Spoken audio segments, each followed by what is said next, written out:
નાગરાજ નાગદાદાનું રૂપ છે।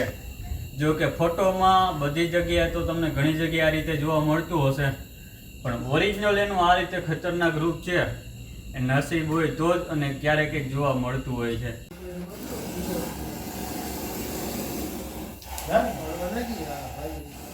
જય નાગદાદા। તો મિત્રો, ઇન્ડિયન સ્પેક્ટિકલ કોબ્રા નાગ, આનું ગુજરાતી નામ છે નાગસાપ, ઇંગ્લિશ નામ છે ઇન્ડિયન સ્પેક્ટિકલ કોબ્રા સાપ અને ડેન્જરમાં ડેન્જર સાપ છે। જો કે તમે એનું રૂપ એટલું ખતરનાક છે કે જોઈને ભલભલાના પસીના છૂટી જાય એટલું એનું ખતરનાક રૂપ છે। અને હાલ આપણે અમારા ગામથી થોડાક અંદર વાડી વિસ્તારમાં રેસ્ક્યુ માટે આવ્યા છીએ કે 5-10 કિલોમીટર અંદર રેસ્ક્યુ માટે આવ્યા છે ને જુઓ કે એકદમ કોબ્રા સાપમાં કહી શકીએ તો મોટામાં મોટી લંબાઈ ધરાવતો સાપ હોય તો એ આ છે। જો કે એની લિમિટ બહારની લંબાઈ છે એટલે એટલી કોબ્રા સાપની મિનિમમ લંબાઈ 5 થી 6 ફૂટની હોઈ શકે છે અને એવડી લંબાઈ છે ને એકદમ ખતરનાક સાપ છે। જો કે અને એનો અવાજ પણ એટલો ખતરનાક છે। જો કે અમારા માટે તો મીઠો સુરીલો અવાજ છે, અમને તો એનો અવાજ સાંભળવાથી ખૂબ જ મજા આવે છે, પણ લોકો માટે આનો અવાજ અને આનું રૂપ છે એ ભયનું કેન્દ્ર બની જાય છે। જો હાલ અત્યારે મિત્રો 8 થી 9 વાગ્યા છે ને આપણે હાલ એનું રેસ્ક્યુ કરીએ છીએ। ચાલો, કેમ કે રસોઈ વિભાગ રસોડું છે જુઓ કે, અને એની અંદર છે એટલે કે સાપનું રેસ્ક્યુ થાય ત્યારબાદ રસોઈ પણ બની શકે, રસોઈનું કામકાજ અહીંયા ચાલુ થાય। ચાલો હવે આપણે પૂરી દઈએ।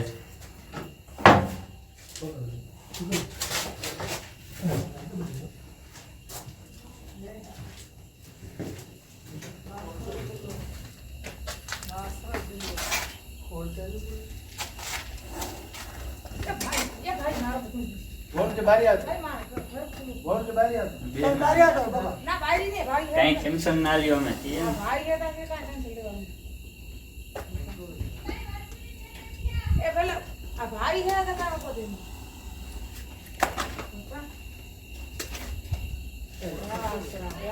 મિત્રો આવી રીતે આનું આ રીતે રૂપને આ હાલતમાં સાપ નસીબ હોય અને ક્યારેક જ જોવા મળે છે, અને એ પણ લાઈવ એટલા નજીકથી આ રીતે કોબ્રા સાપ નાગરાજ નાગદાદાનું રૂપ છે।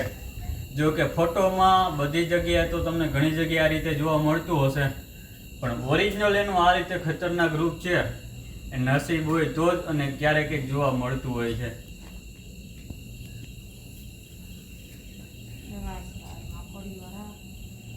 મિત્રો આનું ગુજરાતી નામ છે નાગસાપ, ઇંગ્લિશ નામ છે ઇન્ડિયન સ્પેક્ટિકલ કોબ્રા સાપ અને આનું સાયન્ટિસ્ટ નામ છે નાજા।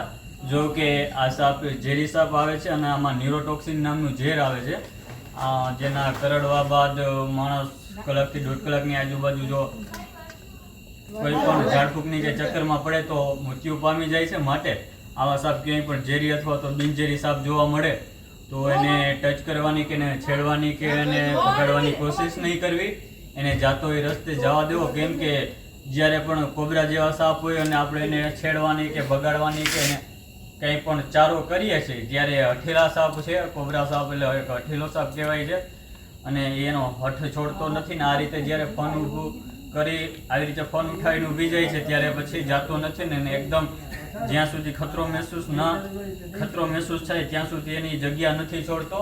માટે આવા સાપ ક્યાંય પણ જોવા મળે તો એને ટચ નહીં કરવાની કોશિશ કરવાની કે એને છેડછાડ કે છંછેડવાની કોશિશ નહીં કરવી, એને જાતો એ રસ્તે જવા દેવો। અને કોઈ પણ આજુબાજુ કોઈ પણ સ્નેક કેચર હોય, સ્નેકમેન હોય જે આવા સાપનું પકડવાનું રેસ્ક્યુનું કામ કરતા હોય એનો કોન્ટેક્ટ કરી અને એને રેસ્ક્યુ કરાવડાવી દેવો।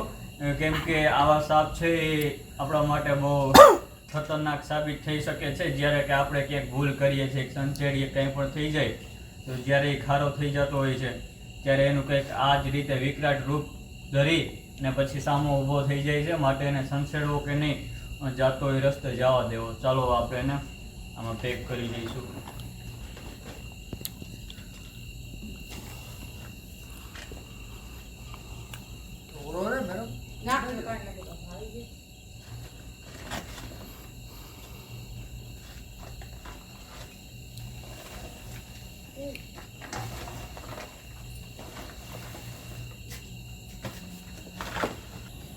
બેવડે આમ જ નાખી।